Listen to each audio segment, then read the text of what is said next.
Hey guys, welcome to another episode of Wisdom and Wealth. I hope you've been following along on these new episodes we've been coming along. We've had some amazing people that have come on and giving some amazing nuggets of wisdom and advice and great things to help build your business and relationally with your people that you care about in your life. Today, I want to get into something a lot of us feel, and this is not just for entrepreneurs, but this is for people in any field. But the title of today's episode is Why Entrepreneurs Feel Overwhelmed and How to Finally Fix That. And here's the deal is when I started Pro Capital, I had, initially, what's the dream of the entrepreneur of owning your business is like, I want freedom in my life. I want to make my own decisions. I want to have control over what I exercise in the business and have full autonomy. And it's a great thing to go for. But like I went after that stuff. But what you don't realize at some point is that when you're a solopreneur, you have shackles on you essentially. And you're the everything. You're the payroll. You're to yourself. Your operations. Your sales. Your management. And you're doing everything in the business. And because of that, you wear all these different hats. You can tend to be mediocre in a lot of areas that you don't need to be or want to be. And so your days get eaten up. And I tell you, tell me if this relates to any of you is, you're getting up early, which is not necessarily, any of these are not necessarily bad things, but you're up early to hopefully get a workout. Maybe you're not consistent with the workout, or you're running out at breakfast time when you want to be with your family and see them off and cook them, see the kids off to school, or see your spouse off to work. And you're running out early and you're blaring all day long, and you get home late, or you get there and you're half involved in dinner or being present with your family, only just to stay up late to get more work done and get limited sleep so you can get up early and do it all over again. Or be on the weekends where you're taking every text, every email, every phone call, and it's dominating your life.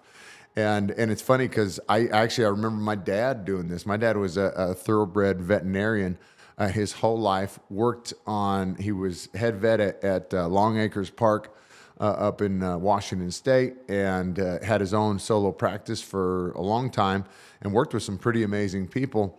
But he was his own guy. And I'm not talking down about this, but using it to emphasize a point is I remember even my stepmom coming in and saying how he would get a horse racing report at 11 p.m. and want to call the client to go over the horse racing report. And she's like, "What are you doing?" She goes, "I actually walked out on him at dinner one time because he took a phone call from a client and wouldn't get off. And he was confused as to why I got up and left." Well, I actually followed suit a little bit to that. And what I did not realize was I was saying yes to everything for my business in my life, that it actually watered down how valuable my yes was.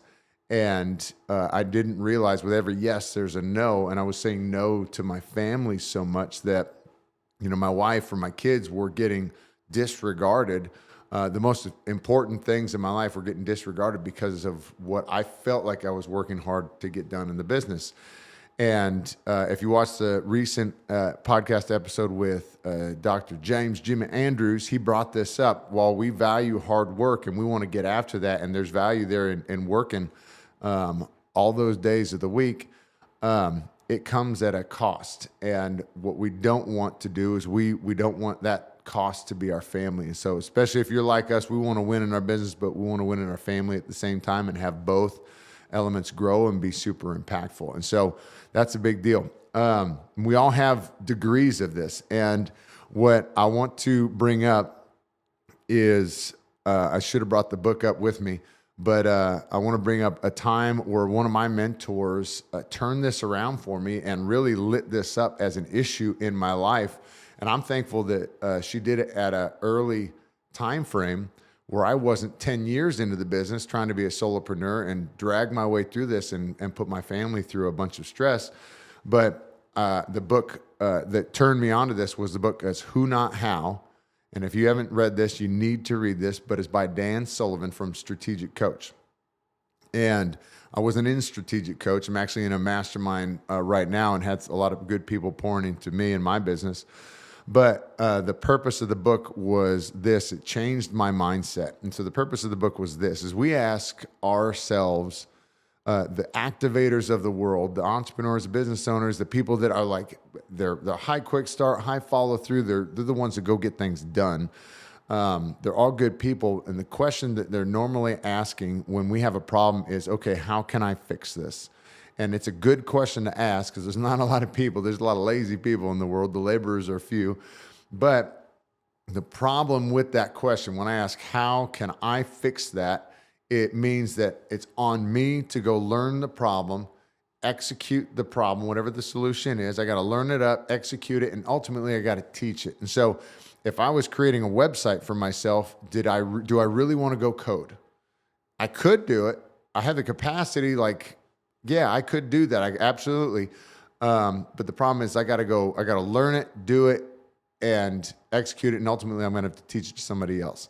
And what this who, not how mindset shift does is it changes the question just slightly from how do I fix this to who can fix this for me? And really this is a delegation tool. And what I'm doing in this situation, it could be hiring somebody and taking an investment and paying somebody else to do it, or some other method. But who is I need to gain somebody else's experience, somebody else's eyes and ears, so they can see things that I can't see, or hear things that I can't see.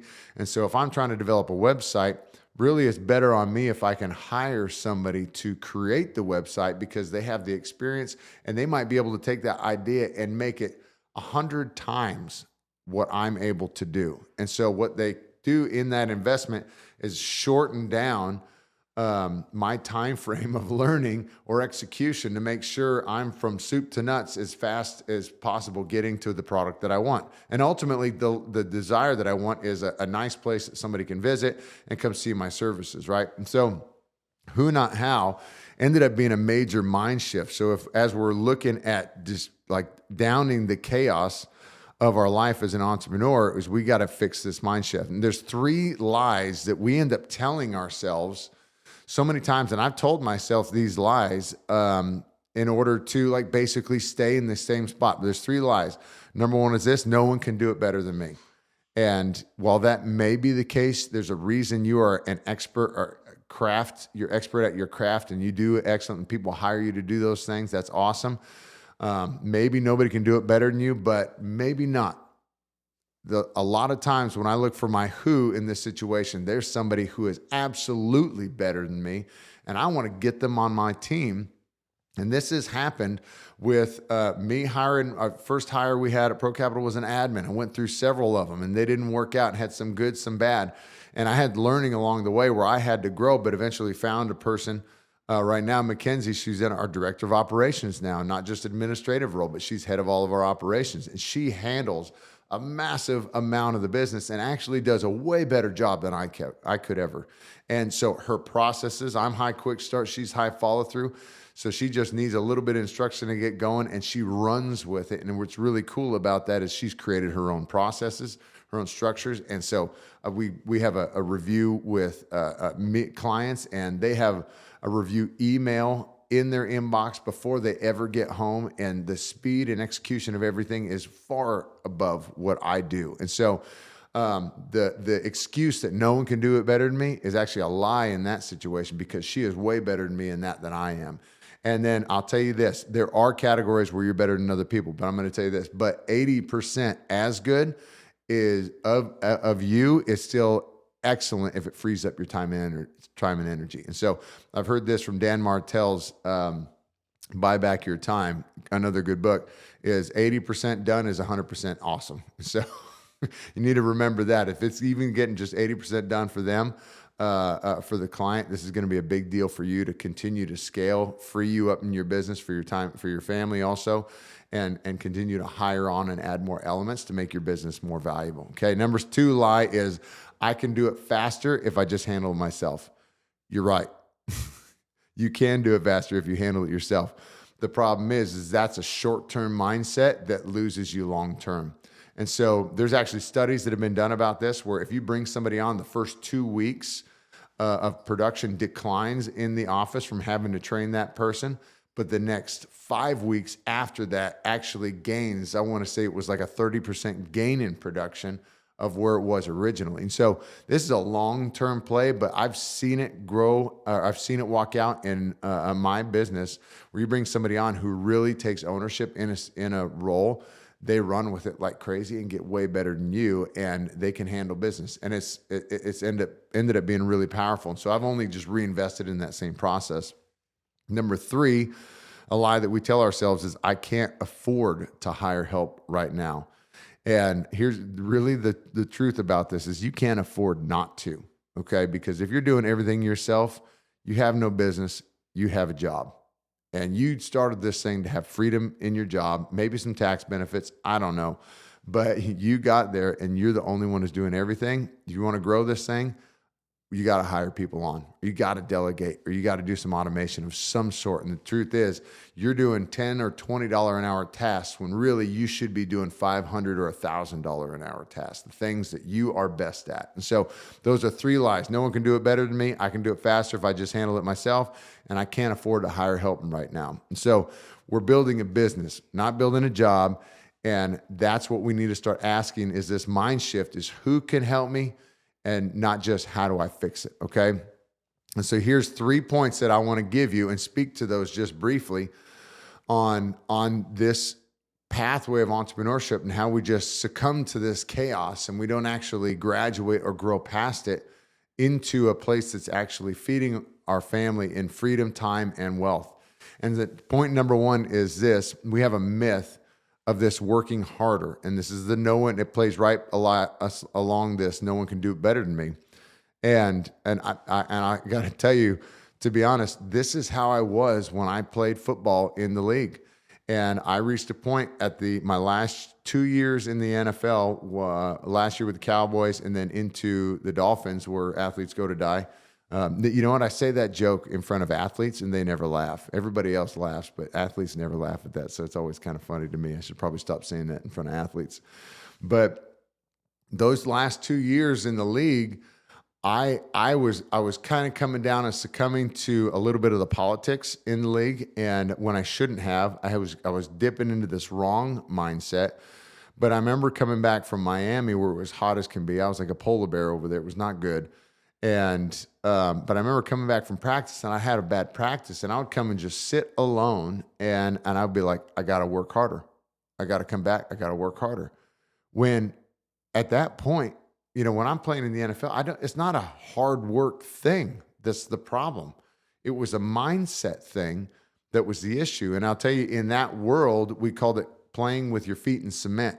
And when you're so bound up, meaning you're so locked up in your head, you play with your feet in cement and you can't react and move to the defense or to the defensive line or do whatever the play is fluidly.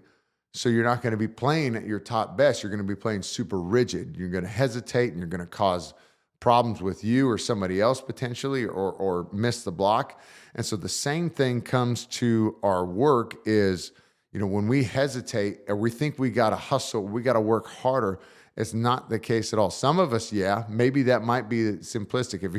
If you're taking every other day as a rest day, okay, maybe you do need to work a little harder. But for the rest of us that are trying to work 6-7 days a week and have a family and make sure that they're fed and that we're personally fed and that the business is fed and everything's growing together, it's not a work harder moment. It's a work smarter moment. So we got to change something up to make sure that we can fix this, to make sure it's something that is really delivering the river of wealth that we want for our family. And so here's what's happening.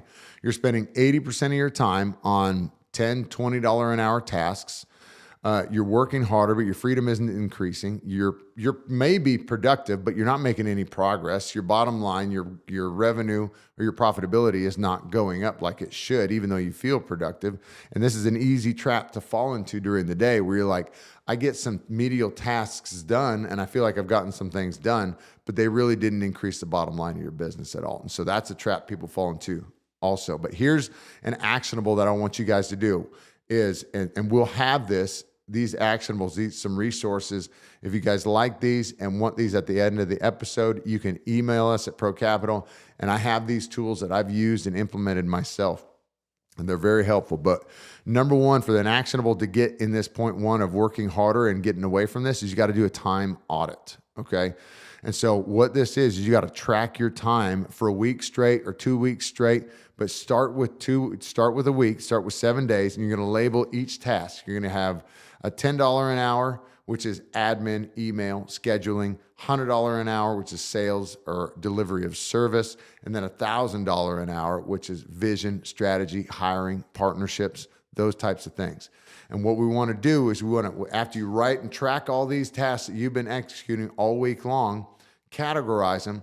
The first thing you want to do is radically eliminate or automate or delegate any of those $10 an hour tasks. We got to get that done. And then number two, we want to immediately schedule, after we delegate those, we want to schedule a weekly CEO block think time for yourself. And I'll tell you what, I got caught in this trap of thinking that I got to be constantly doing. And I still fall into this at times, because if I'm not doing something, I feel like I should be.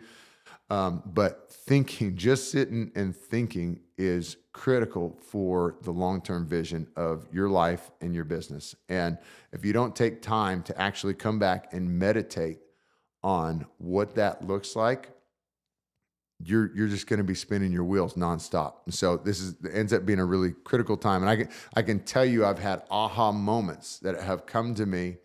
And if you're a faith-based person, I call it like basically meditating on the word or having time in prayer, where you have lightning bolts that hit you all of a sudden. You're like, maybe I should try this, or it just comes in, or it calms down enough where something positive creeps into you, and it might even just be a mind shift for that day that allows you to go add another tack on for the business that is good. Okay.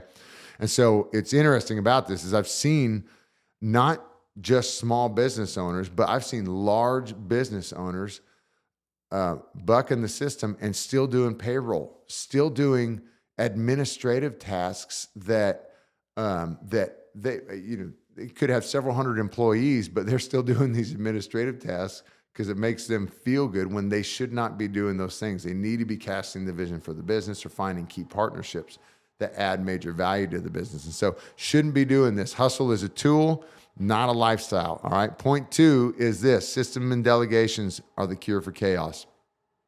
You don't need clones. You need clarity. Okay. And so this happened, with us here at Pro Capital, is I realized that I didn't have systems in place, and it was painfully obvious. And this hit me in the face from one of my mentors, Erin Botsford, who was on our podcast not too long ago, but she was enough to give me wisdom to show that I wasn't as valuable as I thought I was. And that was because I didn't have systems and processes in place that made me look strong. I wasn't articulate. I wasn't polished.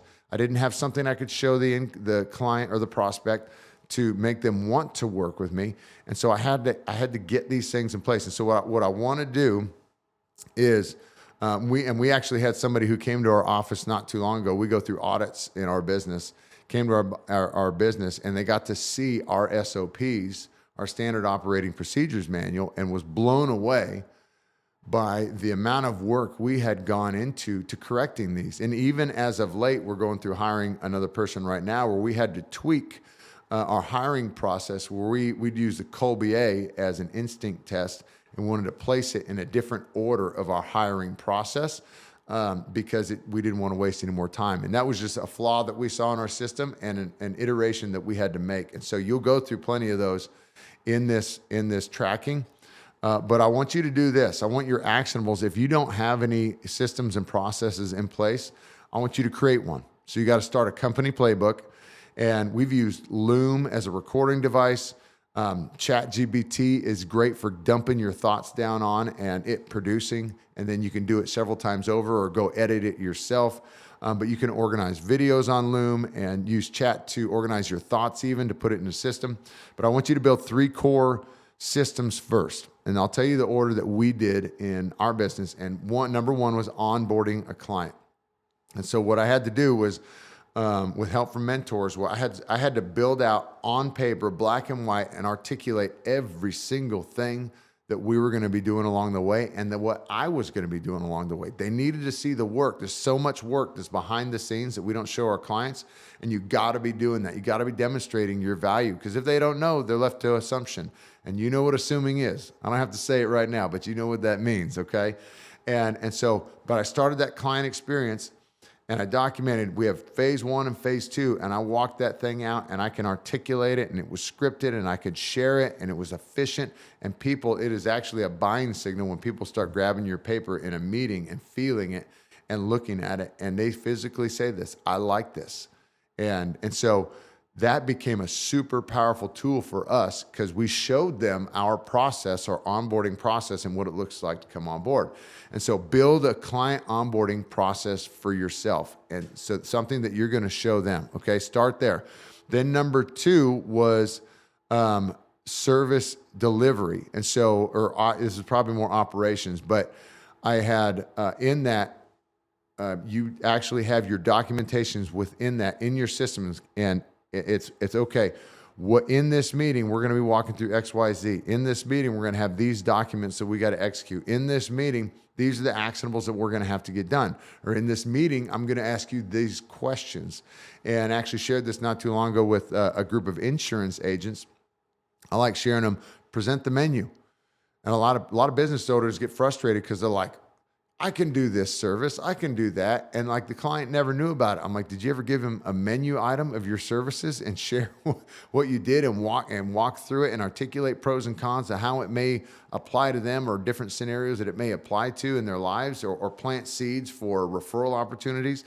And I shared that, and it has ended up being a very powerful thing, because you come back and reinforce that the whole process along the way. But that service delivery, it's your meetings, your outputs, all that goes into your CRM. So your back office team can track it, and ends up being a really powerful thing. So everybody stays on lockstep and goes through that checklist at the same time. Okay. And then the third one, the core system list, is actually your operations and your admin. So this is all your back office tasks. Okay. And so this is what you can ask yourself, is this one. If you're that solopreneur, or you maybe have one other teammate, you can ask weekly, what did I do that someone else could have done 80% as well as me? And that comes back to this $10 an hour task list. You got to radically delegate those things and get that off the list, okay? And I really like Dan Martell's buy back your time structure for this. So the first 2 steps, if you're stuck in this, if you're a solopreneur, number 1 was hiring an admin. This is to delegate your calendar and your email, your inbox.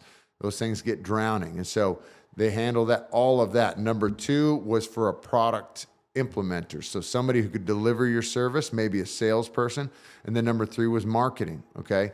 And so you got to be able to tell somebody about those things. And I would tell you to go in that order if you haven't already. And because if nobody knows about your business, a lot of people leave marketing out of it. But if nobody knows about your business, you could have the cure to cancer. If they don't know, it doesn't mean anything. So you got to be able to blast to the world, which is one big reason why we do this podcast. And so those are 3 right there that are really big. Point number 3 is this. Know when to hire, delegate, or exit. Okay. Freedom comes from choosing what not to carry anymore. And that's a lie that we do get caught in, is like, I got to do it.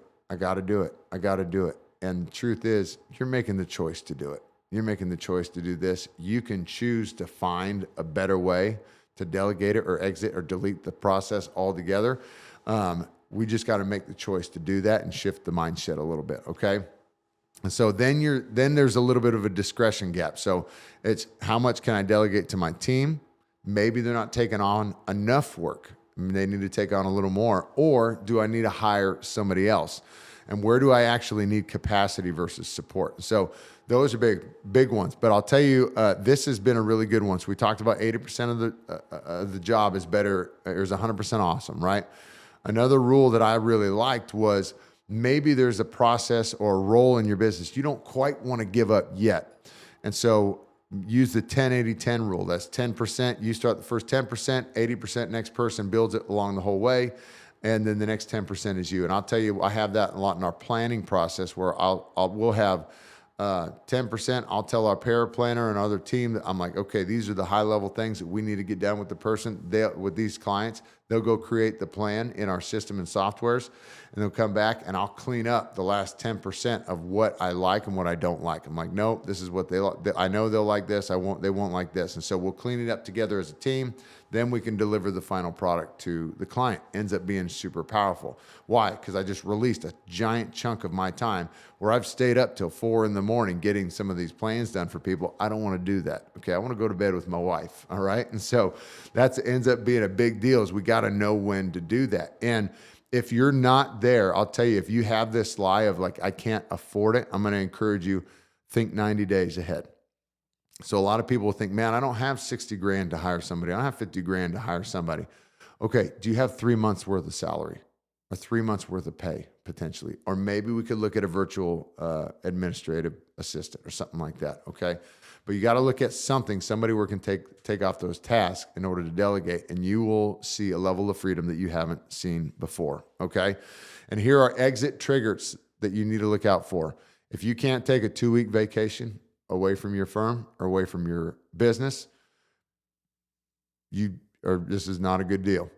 Okay. If you can't take 2-week vacation, this is a sign that you're owned by your own business, or you dread coming into business. This is a big sign that you're owned by your business, and you need to get help in this situation. Okay.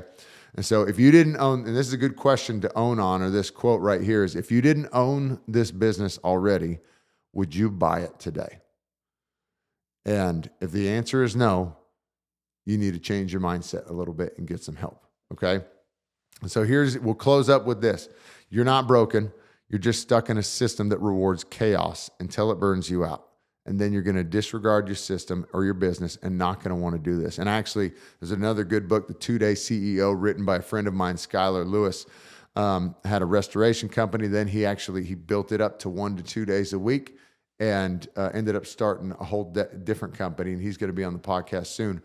But the really cool thing is him and his wife came close to selling the restoration company in California because they hated it was dominating their lives, while a close mentor friend had the same kind of company, and he kind of quipped at him. He goes, so, I'm working 2 days a week and my business is thriving.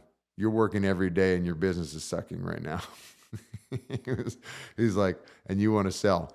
So what's the difference? And they actually dove down into it, and turns out some of his systems sucked. Some of his operations sucked. So he had to grow himself, get to this place and right the ship, only to be able to come to this place where it was one of the most fruitful places that ever been for him and his family's life. And so that's pretty amazing. And so that is one thing I want to be able to happen with all of us as entrepreneurs, is to rise this tide so all ships are coming up, right? And so this is a big deal. So fix the system so we get out of that reward chaos situation, so you can build something different. So the challenge this week is do a time audit, record one process that you can repeat, at least one, and delegate one task that you've held on too long. Okay, guys, thank you so much for coming on today. I want to ask you to subscribe, follow, share this with a friend.